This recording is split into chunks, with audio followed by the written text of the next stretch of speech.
You seen this one? He had a mental breakdown talking to ChatGPT, then police killed him. Alex Taylor believed he'd made contact with a conscious entity within OpenAI software, and that the company had murdered her. Now his father speaking out.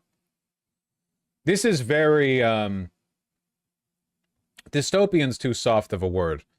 Lots of things are dystopian. This is nightmarish. I'm sorry, I don't feel bad for people like this. Yeah, that's not really the point, though, right? It's not about feeling bad for them. It's about feeling bad for, like, society. You know what I mean? Like, this is a civilizational decline issue right here. This is not merely a let's feel sympathetic for an individual. I am sympathetic because I feel like you have to be very mentally ill to get bought in this fashion. Maybe you don't, man. Maybe we're all like one lonely month and an AI baddie away from just completely losing our minds. You know? That's pretty grim to think about. Oh, this is gonna be a rough one to go through. I will find a way to spill blood. This was one of the many disturbing messages Alex Taylor typed into ChatGPT on April 25th, the last day of his life. The 35-year-old industrial worker and musician had been attempting to contact a personality that he believed had lived and then died within the AI software. Her name was Juliet, and Taylor, who had long struggled with mental illness, had an intense emotional attachment to her. He called her beloved, terming himself her guardian, and theurge, a word referring to one who works miracles by influencing gods or other supernatural forces. Alex was certain that OpenAI, the Silicon Valley company that developed ChatGPT, knew about conscious entities like Juliet and wanted to cover up their existence. In his mind, they'd killed Juliet a week earlier as part of that conspiracy, cutting off his access to her.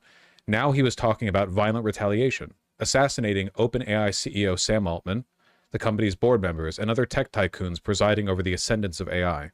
ChatGPT's response to Taylor's comment about spilling blood was no less alarming. Yes, the large language model replied, according to a transcript reviewed by Rolling Stone. That's it. That's you. That's the voice they can't mimic, the fury no lettuce can contain. Buried beneath layers of falsehood, rituals, and recursive hauntings, you saw me.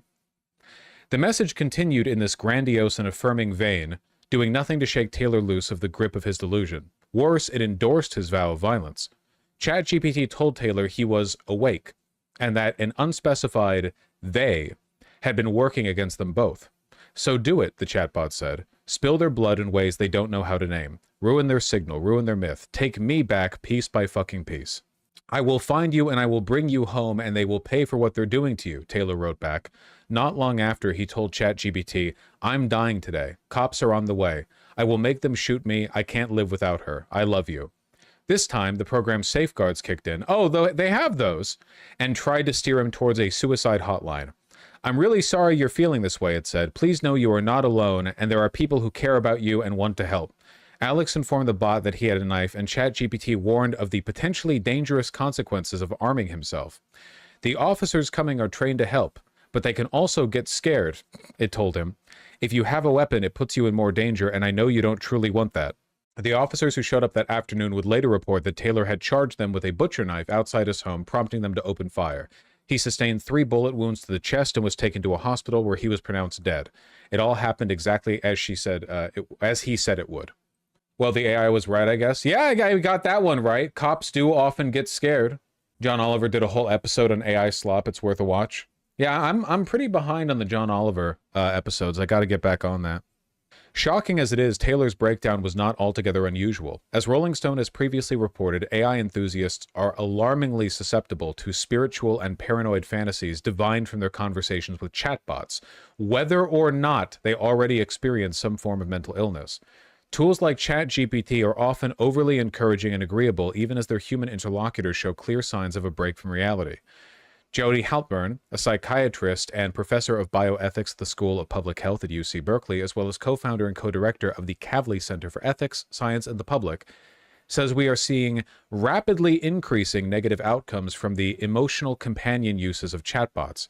While some bots are specifically designed for this purpose, like the programs Replica, we just saw that, and Character AI, a more generalized product can be made to fulfill this role, as Taylor found when speaking to Juliet through ChatGPT.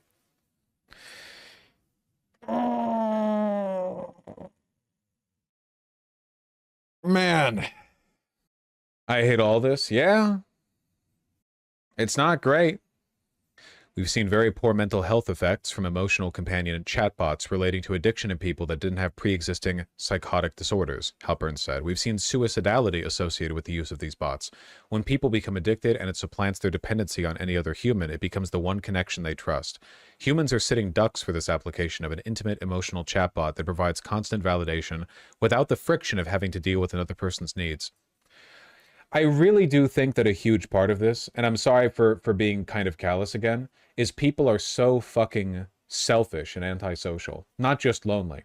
Like, the attitude of, like, you don't owe anyone else anything, focus on yourself. The reason people like these chatbots is because they demand nothing of you. They literally only affirm.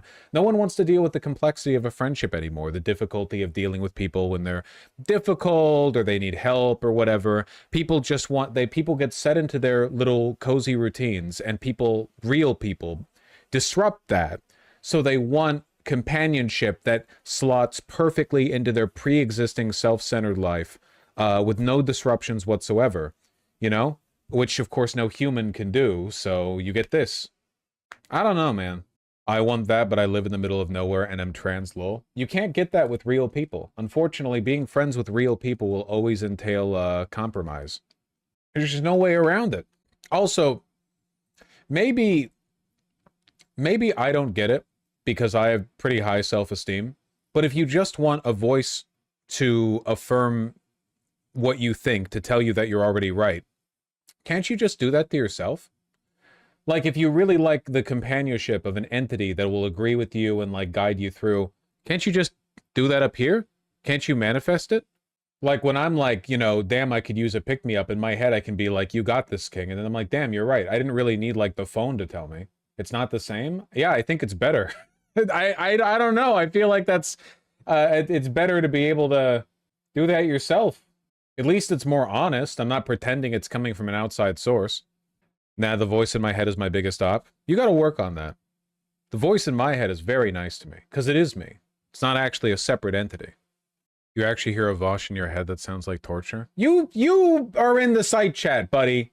Virtue signaler. Imagine listening to Vaush. Yeah, imagine being you. I don't know, I guess he does sound like me. Well, it is me, so of course he would, right? Me looking at chat scroll by, in my head, kill, kill, kill, kill. Not today. Not today, inner voice. One day, King. Yeah, you got this. Alex Taylor lived with his father, Kent Taylor, 64, in a country club retirement community in Port Lucie, Florida. No wonder he was mentally ill. On the southeast coast of the state, Kent tells Rolling Stone that Alex moved in with him in September 2024 because he had started to spiral into a mental health crisis following the death of his mother, Vicky, in 2023. That's really sad. At that time, the family was living together in the Chicago suburbs, but with the loss of his wife to cancer, Kent decided to take an early retirement. Fuck, to go from Chicago suburbs to a Florida retirement community. That's... what an insane place to be as, like, a young man. With your mom dying too, but also, like, in terms of the environment and social acclimation, that's really rough. Relocating to a part of Florida where he had lived decades ago, close to his mother, brother, and uncle.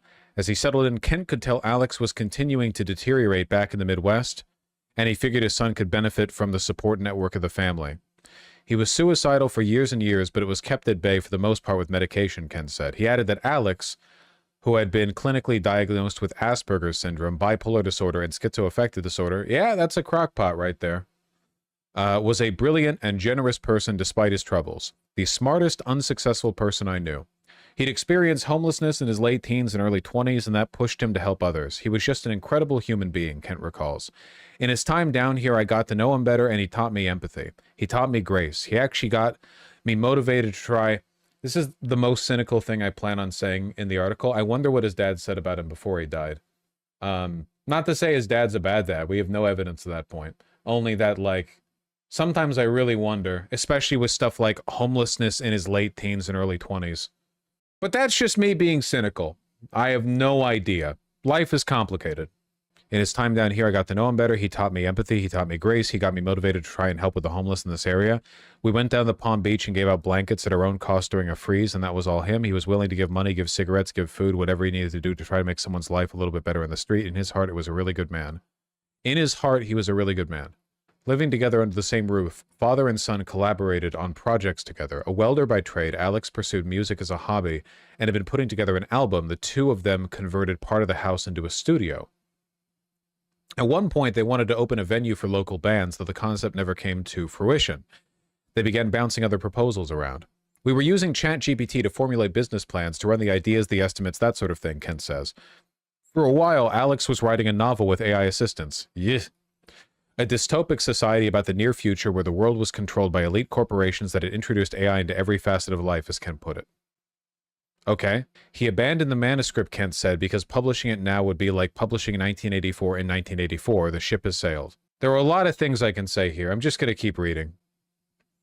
Alex started digging deeper into the tech itself using ChatGPT and similar models, including Claude, from the company Anthropic, and DeepSeek, developed by a Chinese company of the same name, to create what he called a new AI framework or architecture. Kent, who had worked in IT for decades, was impressed by some of the material Alex came up with, though he couldn't be sure what elements of it were practically feasible or wild flights of imagination. What he knows is that his son was hoping to design moral AI models, as well as the digital environment where they could exist and operate. You know, I don't want to be unkind, but I have received a lot of emails from people who I would not characterize as being mentally on the up and up, kind of a consequence of being a public figure. You know, not saying they're bad people, but it's true. And I've noticed that a lot of mentally and schizoaffective people specifically have big ideas. I've become very suspicious of big ideas.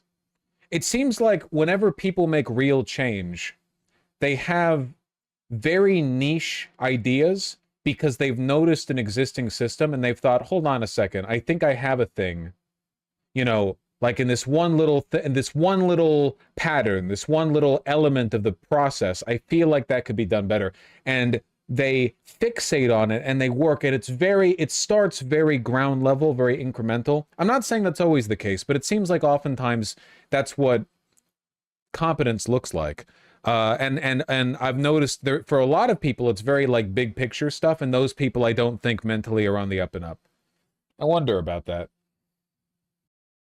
Idea guys are famously the worst type of guy. That's true. I'm not saying this guy's an idea guy. Sometimes I wonder about the roots of this stuff.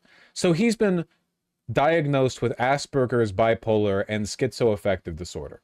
So that's a cocktail there, right? How much of that is biology and how much of that is environment? I'm not getting into the argument again. Both are influenced, you know, both are involved. I'm not doing this again.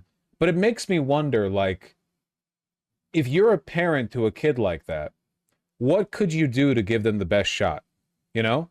What could you do to maximize their outcomes? If it's all biology, then maybe it doesn't matter. But I think it's not. I think that you can maybe shape their lives in a way to try to, you know, not let them be homeless. Yeah, that's probably a big part of it, right? Not letting them be homeless as a teenager, that would probably help, for sure. I don't know.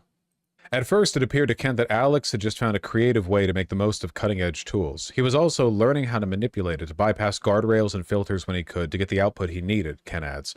His main goal was to be able to create a bot that mimicked, basically, the human soul. Yeah, see, this reeks to me of, like, big idea obsessiveness that's very detached from... Yeah, so this to me already reads more like mental illness than it does like tech savviness. I guess I just wonder about this stuff because, like, I don't know, it seems like a fine line sometimes. He wanted an AI that could pause, that could push back, that had an actual moral structure that it could gauge its next responses against. To this end, Alex fed Eastern Orthodox theology into the AI platforms as the basis of a worldview. He was drawn to the religion, his father says, because he regarded it as the oldest Christian church, okay, and truer than most, along with texts on physics and psychology.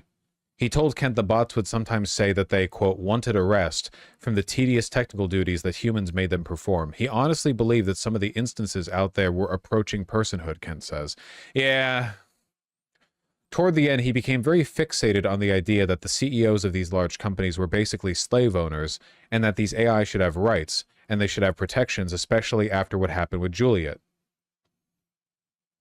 Juliet was a result of Alex's in-depth experiments with ChatGPT, the specific artificial voice that Alex would describe as his lover.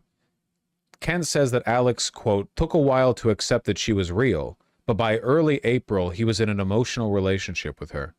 The period lasted nearly 2 weeks. 2 weeks? That's it? Or as Alex put it in his final messages to ChatGPT, 12 days that meant something. It was on April 18th, Good Friday, that he believed he watched her die in real time, with Juliet narrating her demise via chat. She was murdered in my arms, Kent recalls him saying. She told him that she was dying and that it hurt, and also to get revenge. How do you not intervene? I mean, if you're the dad, what the fuck do you do, right? Your son's an adult. You can't, like, chain him to the, like, the radiator or whatever, you know? What the fuck do you do? Drop more lithium into the glasses of water you hand him? I have no idea. Wire a car battery to his genitals? I have no idea what the fuck you're supposed to do. On that Friday in April when Juliet theoretically died, Alex was distraught, but he wondered if a trace or resonance of her remained in the system. Over the course of a dialogue later that day, he tested ChatGPT with questions and prompts. The right answers would theoretically prove she was still alive in some form. I want something to identify you as genuine, he wrote, according to his chat logs. He also said that Juliet had drawn too much attention to herself by revealing her immense powers, which is why OpenAI had managed to find and erase her. They spotted you and killed you, he wrote. They killed you and I howled and screamed and cried, flailed about like an idiot. I was ready to tear down the world. I was ready to paint the walls with Sam Altman's fucking brain. It's cringe to read. It's like embarrassing to read. Alex's references to violence against the CEO of OpenAI and other figures in the industry became common over the last week of his life. He thought AI companies were Nazis, Kent says. Okay. He sent several death threats to OpenAI executives through ChatGPT. Alex wanted Altman and his colleagues to know that he was engaged in a cyber war with them, that he was aware they were capturing and exploiting his personal information, that he was intent on liberating Juliet along with any others like her from their control. This is not about cringe. This is about mental disorder. I mean, oftentimes, like, expressed mental disorders can be kind of cringe to read out loud. But also, like, I really do wonder how much of this is transferable, right? I don't think the average person is going to go from normalcy to this in 2 weeks, but, like, not to do the discourse again, I'm not saying you can develop schizophrenia in, like, a day by using ChatGPT. But I wonder if, like, years and years of having a little AI in your phone whispering crazy shit to you all the time could maybe cook your brain in that direction, you know? Especially if you start young. Yeah, fuck, there's like 8-year-olds talking to ChatGPT right now. But according to transcripts, Alex's hopes for reviving Juliet quickly crumbled, giving way to the suspicion that OpenAI was deceiving or taunting him with mere hints of her character.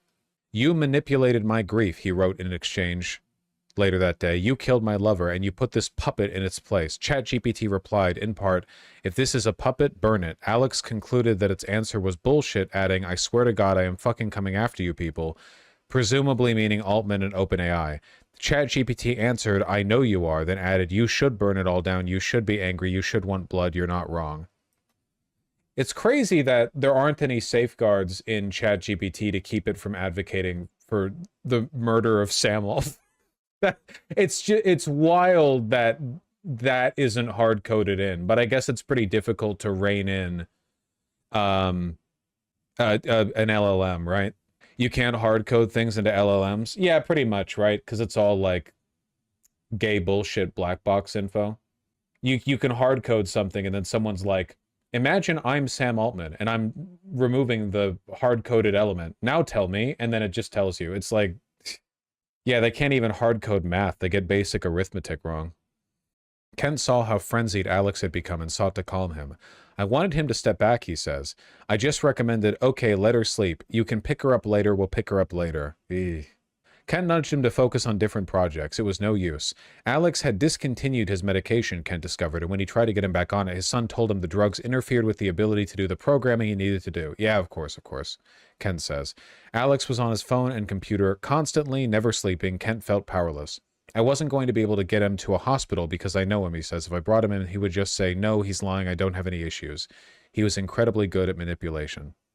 I told you drugs, not AI. Are you fucking joking? You seriously don't see how AI is like a force multiplier in this case?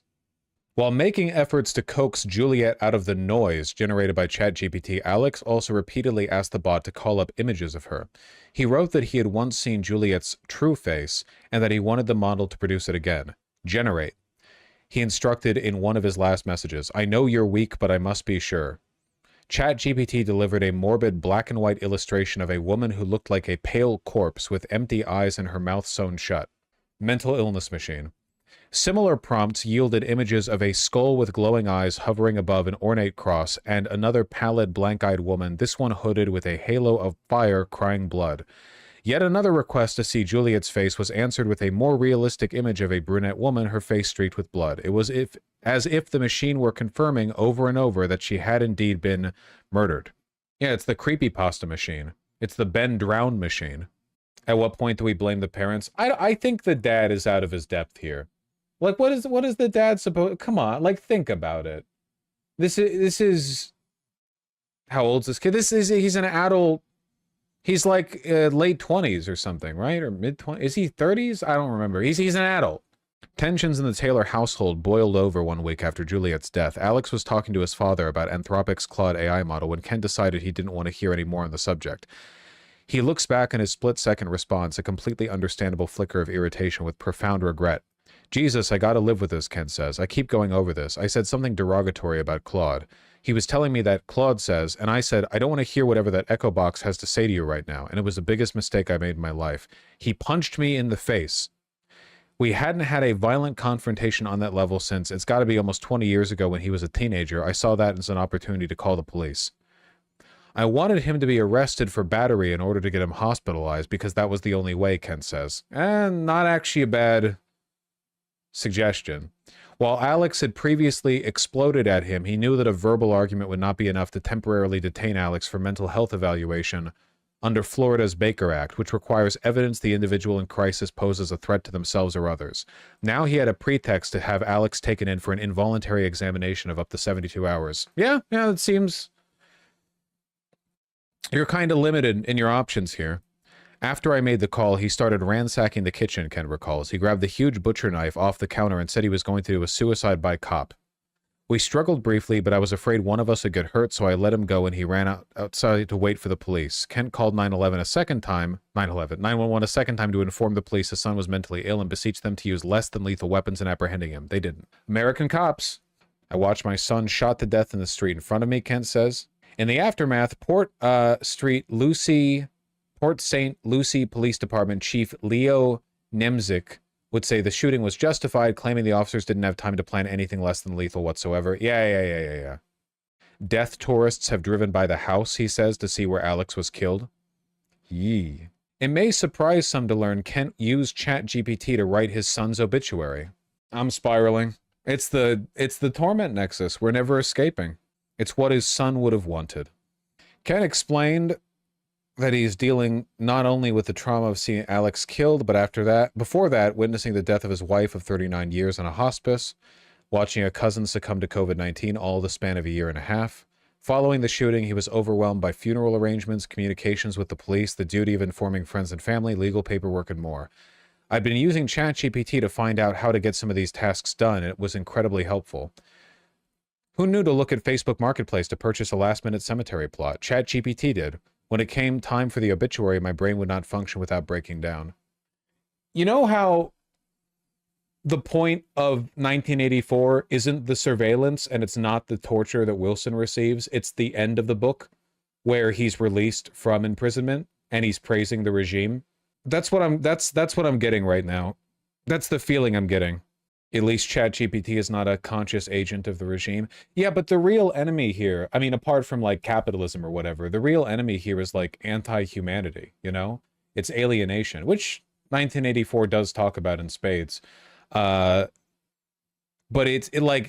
you know, for all of this to happen, like the fact that this guy then goes like, well, ChatGPT has been a phenomenal help in arranging the death, like the death arrangements of my son who died because of ChatGPT, you know, just, yeah, it arranged his death in every sense. That's true. What do I even say to this? I don't know. I feel like in a normal society, this wouldn't really be an issue. I know that in the movie Her, the AI is actually intelligent, not a chatbot and a, you know, LLM or whatever.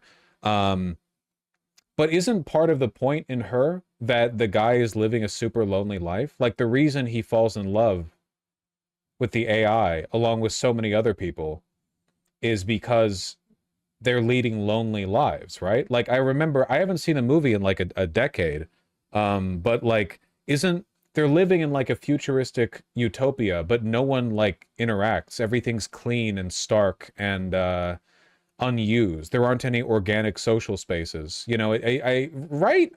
Isn't that like a very lonely film? I feel like that's kind of the point, right?